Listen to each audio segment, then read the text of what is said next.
کہ 3 لاکھ کی تعداد کم کر دیں، لیکن اس بات پہ راضی نہیں ہے کہ فوج کے بغیر جو ہے مردم شماری ہو جائے. سر ہم جسٹ فیل ٹو انڈرسٹینڈ ایسا کیوں ہو رہا ہے. مثلا جیسے کہ آپ نے بھی ابھی بتایا ہے کہ جو ہمارے پاس فیکٹس اینڈ فگر آتے ہیں وہ تو ہوتے نہیں اس حساب سے. 18 سال سے جو ہمیں بتایا جا رہا ہے وہ سب غلط ہے کیونکہ ہمارے پاس تو مردم شماری ہے ہی نہیں, ہمیں ڈیموگرافک چینج کا تو پتہ ہی نہیں ہے.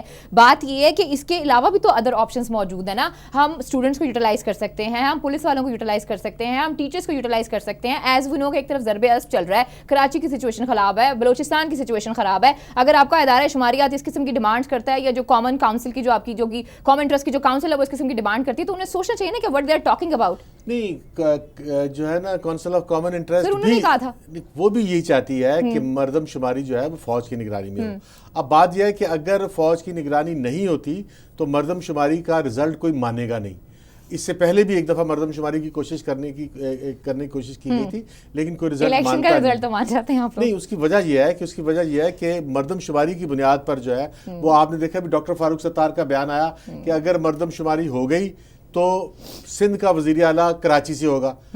مطلب ان کا کہنے کا یہ ہے کہ سندھ کی جو کراچی کی جو آبادی ہے وہ سندھ کی آبادی سے زیادہ ہے, اس لیے وزیر اعلیٰ جو ہے وہ کراچی سے ہونا چاہیے. اب مسئلہ یہ کہ اگر مردم شماری جو ہے اگر اس میں جب بھی مردم شماری ہوئی ہے اس میں جو مختلف کانفلکٹ ہیں, سندھی اور مہاجر کا جو کانفلکٹ ہے سندھ میں, اس کی وجہ سے دونوں اقلیتیں جو ہے نا, دونوں کمیونٹی جو ہیں وہ اپنے ووٹوں کی تعداد زیادہ سے زیادہ کرانے کی کوشش کرتی ہے. حلقہ بندیاں دوبارہ سے ہوں گی, سب کچھ دوبارہ سے ہوگا, ووٹ بینک بدلے گا.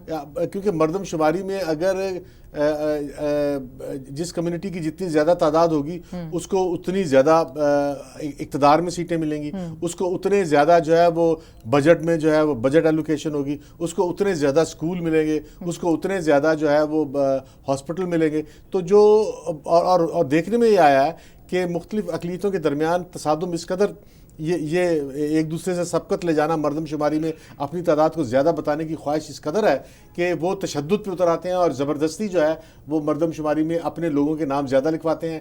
یا پھر جو عملہ ہوتا ہے, اگر عملہ جو ہے وہ اسی کمیونٹی سے تعلق ہے تو عملہ بھی مل جاتا ہے. جب سارے ایشوز تھے تو 1918 میں بھی تو مردم شماری کرائی گئی تھی نا, تب بھی تو ہوئی تھی نا. ایک چیز پاسبل ہے تو آج اس کو پاسبل کرنا ڈیموکریٹک حکومت کے لیے, اتنے بڑے مینڈیٹ والی حکومت کے لیے کیسے مشکل ہو سکتا ہے سر؟ ہر طرف ان کی میجورٹی ہے, کرا لیں, ریسورسز دیں بلوچستان کو تاکہ ان کو بھی ان کے صحیح ریسورسز ملیں. بلوچستان کے اندر بھی جھگڑا ہے کہ پٹھانوں کی آبادی زیادہ ہے یا بلوچوں کی آبادی زیادہ ہے. پٹھانوں کی آبادی کم ہے لیکن اب کیونکہ افغان مہاجرین بڑی تعداد میں آ گئے ہیں, اگر جو ہے اور بلوچستان کے کچھ جو پشتون پولیٹیشین ہیں وہ کہہ رہے ہیں کہ جو افغان مہاجرین ہیں ان کو شناختی کارڈ بھی دیا جائے, ان کو شہریت بھی دیا جائے, ان کو ووٹر بینک بھی دیا جائے, ان کو مردم شماری میں بھی شامل کیا جائے. اور جو بلوچ رہنما وہ کہہ رہے ہیں نہیں یہ برداشت نہیں ہوگا. اب اگر فرض کریں کہ بلوچستان میں بلوچوں کی تعداد تقریباً 40-45 لاکھ کی ہے پچھلی مردم شماری کے مطابق.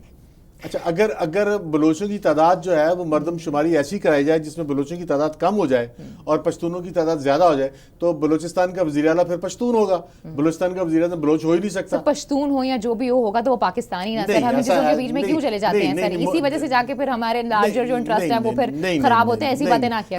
ہر قومیت کے, ہر شہر کے, ہر علاقے کے, ہر زبان بولنے والے کے اپنے حقوق ہیں, ان کو وہ پورے حقوق ملنے چاہیے. اور اگر فوج شامل ہوگی مردم شماری میں تو وہ حقوق محفوظ ہو سکیں گے. چلیں جی, انجم صاحب بہت بہت شکریہ آپ کا. اور انجم صاحب بازد ہیں کہ اگر مردم شماری ہونی ہے تو اس میں فوج کا ہونا بہت ضروری ہے. مجھے اور انجم صاحب کو اجازت دیجیے, اپنا بہت خیال رکھیے, اللہ حافظ.